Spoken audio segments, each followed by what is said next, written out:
ஒரு காரியத்தை விசுவாசிப்பதற்கு அதை குறித்த எல்லா இன்ஃபர்மேஷனுக்கு அவசியமே கிடையாது. கர்த்தருடைய வார்த்தை வருதுன்னா அது மட்டும்தான் எனக்கு அச்சாரம், அது மட்டும்தான் எனக்கு ஃபவுண்டேஷன். யாரு சொன்னாங்க சொல்லல,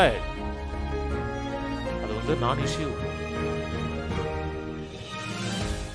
நீதிமொழிகள் 3ஆம் அதிகாரம், உன் வழிகள் எல்லாம் அவரை நினைத்துக்கொள், அப்பொழுது அவன் பாதையை செவ்வையாக்குவார். செவ்வையாக்குனா நான் அவரை நினைக்கணும். நான் நினைக்கும் பொழுது, நான் அவரை முற்றிலுமாக சார்ந்து வாழும் பொழுது, அவர் என்ன செய்யணும்னு நினைக்கிறாரோ அதை கட்டாயம் என்னோட வாழ்க்கையில் செய்வார். ஒரு காரியத்தை கர்த்தரிடத்துல முழு இருதயத்தோடு நான் சார்ந்து கொள்ள நினைக்கும் பொழுது, அதை குறித்த எல்லா புரிந்து கொள்ளுதலும் நமக்கு இருக்க வேண்டிய அவசியம் கிடையாது. ஒரு காரியத்தை இயற்கையாக ஒரு காரியத்தில் சார்ந்து கொள்கிறோம், ஒரு காரியத்தை நம்பணும்னா அதை குறித்த இன்ஃபர்மேஷன் நமக்கு முற்றிலும் அவசியம் இல்லையா? நான் சொல்கிறது புரியுதுங்களா? ஒரு காரியத்தில் நம்பிக்கை வைக்கணும்னா அதை குறித்த டோட்டல் இன்ஃபர்மேஷன் அண்டர்ஸ்டாண்டிங் அவங்க அவசியம். ஆனால் கர்த்தரிடத்துலேருந்து ஒரு காரியத்தை எதிர்பார்க்கிறோம், கர்த்தரோட வார்த்தையிலேருந்து ஒரு காரியத்தை எதிர்பார்க்குறோம்னா அதை குறித்த பூர்ணமான புரிந்து கொள்ளுதல் நமக்கு அவசியமே தேவையில்லை. ஏன்னா விசுவாசம் எதை சார்ந்திருக்கிறது என்றால் ட்ரஸ்ட்டை சார்ந்திருக்கிறது, நம்பிக்கையை சார்ந்திருக்கிறது. உன் சுயபுத்தியின் மேல் சாயாமல் முழு இருதயத்தோடு கர்த்தரிடத்தில் நம்பிக்கையாக இருக்கு. தமிழில் நம்பிக்கையாக போட்டிருக்கு, ஆங்கிலத்தில் ட்ரஸ்ட் பண்ணுன்னு இருக்கு. விசுவாசத்துடைய முக்கியமான ஒரு பங்கு என்ன? Complete trust. கம்ப்ளீட்டாக அவர் நம்பி இருப்பது. வேதம் சொல்லுகிறது, விசுவாசமானது நம்பப்படுகிறவைகளின் உறுதியும் காணப்படாதவைகள் நிச்சயம்னா பார்க்கல கேட்கல, அப்படி இருந்தாலும் அதன் மேலே நான் நம்பிக்கை வைக்கிறேன். அதை குறித்து எந்த விதமான இன்ஃபர்மேஷன்லாம் சரி அதை நம்புகிறேன். விசுவாசம் என்ன சொல்லுவான்னா, இதை குறித்து உனக்கு அறிவு வேணாமா, இதை குறித்து அறிவு வேணாமா, அதை குறித்து அறிவு வேணாமா, என்ன நடக்குதுன்னு தெரிய வேணாமா, கர்த்தர் வசனம் கொடுத்தாரு, நீ வசனத்தை நீ நம்புற, என்ன நடக்குது ஏது நடக்குது, அதுக்கு இதை குறித்து ஏதாச்சும் உனக்கு தெரிய வேணாமான்னு சொன்னோம்னா அதை குறித்த இன்ஃபர்மேஷனை தெரிஞ்சு பகுத்தறிவுக்குள்ளே போகிறோம். பார்த்தீங்களா? பகுத்தறிவுக்குள்ளே எப்போ போகிறோமோ அப்போ விசுவாசம் முடிஞ்சிடும். என்ன நடக்குது ஏது நடக்குன்னு தெரிய வேண்டிய அவசியம் கிடையாது. கர்த்தர் சொன்னார், கர்த்தருடைய வார்த்தை நம்புகிறேன், என்னை வெளியே கொண்டு வருவது அவருடைய வேலை. இது எப்படி கொண்டு வருவார், எந்த விதத்தில் கொண்டு வருவார், அது நன் ஆஃப் மை பிஸ்னஸ், என்னுடைய வேலையே கிடையாது.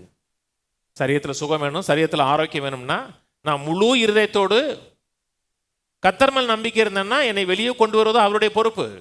பொருளாதாரத்தில் மாற்றம் வரணும்னா முழு இதயத்தோடு கர்த்தரை நம்பினோம்னா பொருளாதாரத்தில் பணம் எப்படி வருதோ, எந்த விதத்தில் வருதோ, ஏதோ ஒரு விதத்தில் கர்த்தர் பணத்தை கொண்டு வருவார். எப்படி இந்த பிசினஸ் ஆரம்பிச்சது, எப்படி இந்த டீலிங் வந்தது உங்களுக்கு தெரியாது. கர்த்தர் ஒரு வேர்டு கொடுத்துட்டார், நீங்கள் என்ன செய்யுங்க, அதை குறித்த அண்டர்ஸ்டாண்டிங் இல்லை, எப்படி வரும் என்ன விதத்துலன்னு தெரியாது. ஆனால் கர்த்தரை முழு இருதயத்தோடு நம்புறீங்கன்னா பதில் வரும். ஏற்கனவே சொல்லியிருக்கேன், ஒரு மாடு பச்சை புல்லை திங்குது, ஆனால் கொடுக்குற பால், அதாவது கருப்பு கலர் மாடு பச்சை புல்லை திங்குது, கொடுக்குற பாடு வெள்ளைப்பாலாக இருக்குது. காய்ச்சினீங்கன்னா மஞ்சள் கலர் வெண்ணெய் வருது. அதான வருது. ஏன் வருது, எப்படி வருது தெரியாது. ஆனால் குடிக்கிறோமா, ஊற்றி சாப்பிட்றோமா, அதை என்ஜாய் பண்ணுறதுக்கும் அண்டர்ஸ்டாண்டிங் வேணுமா, தேவையில்லை. அநேக நேரத்தில் பிசாசு உனக்கு இவ்வளோ அறிவு இருக்கிறத, இதை குறித்து என்ன குறித்து செய்ய போகிறா, அதை குறித்து என்ன செய்ய போகிறா அப்படின்னு நம்முடைய அறிவை பயன்படுத்தி என்ன செய்வான்னா நம்முடைய விசுவாச ட்ராக்ல அப்படி வெளியே கொண்டு வந்துருவான். கர்த்தருடைய காரியம் வரும் பொழுது, கர்த்தருடைய வார்த்தைன்னு வரும் பொழுது நமக்கு புரிந்து கொள்ளுதல் அவசியம் தேவையில்லை. நமக்கு தேவையானது ஒன்று, கர்த்தருடைய வார்த்தையின் மேலே நம்பிக்கை இருக்கணும். வியாபாரமாக இருக்கட்டும், இன்வெஸ்ட்மெண்ட்டாக இருக்கட்டும், எல்லாரும் இன்வெஸ்ட் பண்ண வேணாங்கிறாங்க. இன்வெஸ்ட் பண்ணாதீங்க, இன்வெஸ்ட் பண்ணீங்கன்னா முடிஞ்சிருங்கிறாங்க. ஆனால் உங்களுக்குள்ள ஆவியானவர் சொல்கிறார் இன்வெஸ்ட் பண்ணு அப்படின்னா, இன்வெஸ்ட் பண்ணீங்கன்னா எல்லார் பேசணும் பொய்யாகும். நீங்கள் செஞ்சது சக்ஸஸாக மாறும். ஏன்னா உள்ளே இருக்கிறவர் சர்வத்தை அறிந்தவர், சர்வ ஞானி. அதனால தான் பாடின அவருக்கு சொல்லுவாங்க, சொல்லுங்க இன்வெஸ்ட் பண்ணுங்க, அப்படி நீங்கள் 2-3 மாதத்தில் you will become a multi millionaire. நான் எழுதி தரேன். எழுதி எங்கே தருவீங்க? எல்லாம் எழுதி கொடுத்தாலும் கடைசியில் உங்கள்கிட்ட கேளுங்க. அவர் சொல்றது மெய்யாவே இருக்கலாம். கர்த்தர் ஒரு வார்த்தை கேளுங்க. கர்த்தர் ஒரு வார்த்தை கேட்டீங்கன்னா அவர் செய்யலாம் செய்யக்கூடாதுன்னு சொல்லுவார். அதனால தான் உன் சுய புத்தியின் மேல் ஆயாமல். சில மக்கள் இல்லைங்க, நான் எல்லாத்தையும் அலசி ஆராய்வேன். ஆராய்ங்க. ஆனால் விசுவாசம் வரும் பொழுது கர்த்தர் சொன்னதை அலசி ஆராதிங்க. கர்த்தர் சொன்னாரா அப்படி நம்புங்க. அது எப்படி வெளியே கொண்டு வரணும் அவருடைய வேலை. மரியாள்கிட்ட வந்து தேவதூதன் சொல்றாரு, நீ கர்ப்பவதியாகி பிள்ளையை பெறுவாங்கிறாரு. யார்கிட்ட சொல்றாருங்க? 17 வயசு பிள்ளை, கல்யாணம் கட்டாத பிள்ளைகிட்ட சொல்றாரு. பகுத்தறிஞ்சு பாருங்க, நடக்குமா? நடக்கவே நடக்காது. வேதத்தில் அற்புதத்தை பெற்ற அத்தனை மக்களும் சுயபுத்தியின் மேல் சாரல. சாரால் ஆபிரகாம்கிட்ட சொல்றாரு, அடுத்த வருஷம் ஆம்பளை பிள்ளை பிறக்குங்கிறாங்க. அந்த அம்மா சிரிக்குது. ஏன்னா நடக்கவே வாய்ப்பே இல்லை. வயசாகி போச்சு, அவங்களுக்கு வயசாகி போச்சு, மென்சஸ் நின்றுச்சு, எல்லாமே போச்சு. அப்படி இருந்தாலும் சுயபுத்தியின் மேல் சாராமல் முழு இருதயத்தோடு கர்த்தர் மேல் நம்பிக்கை இருந்தாங்க. முழு இருதயத்தோடு கர்த்தர் மேல் நம்பிக்கை இருந்தோம்னா அவர் வழியை செவ்வைப்படுத்துவது அவருடைய வேலை. இல்லை நான் பார்க்குறேன், பார்த்தா தான் நம்புவேன். கர்த்தர் பார்த்தா நம்பினவங்கள கடிந்து கொண்டார். தோமா பார்த்து சொன்னார், நான் பார்த்தா நம்புவேன்னா தோமாவே அவிசுவாசியாக இராமல் விசுவாசியாக இருந்தார். விசுவாசிங்க, கொஞ்ச நாளாக பார்ப்போம். பார்க்கவே மாட்டான்னு சொல்லலை.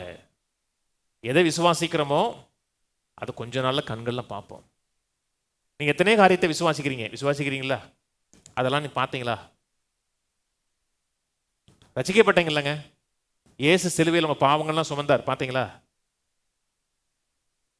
உலகத்தில் அத்தனை மக்களுடைய பாவத்தை சுமந்தான் இருக்கு, அத்தனை மக்களுடைய வியாதியை சுமந்தான் இருக்கு. மரித்து 3 நாள் பூமியின் நடு மையத்தில் இருந்தார்னு சொல்லுது. செத்து மரித்து போய் குளிர்ந்த பாடியில் 3ஆவது நாள் உயிர் வந்ததுன்னு இருக்கு. நம்புறீங்கள? சந்தேகப்படுறீங்களா? இல்லை நீங்கள் பார்த்தா தான் நம்புவீங்களா? நம்புறோம்ல. ஏன்? அப்படிதான் விசுவாசம் ஸ்டார்ட் ஆகுது. ஒரு காரியத்தை விசுவாசிப்பதற்கு அதை குறித்த எல்லா இன்ஃபர்மேஷனுக்கு அவசியமே கிடையாது. கர்த்தருடைய வார்த்தை வருதுன்னா அது மட்டும்தான் எனக்கு அச்சாரம், அது மட்டும்தான் எனக்கு ஃபவுண்டேஷன். யார் சொன்னாங்க சொல்லலை, அது நான் இஷ்யூ.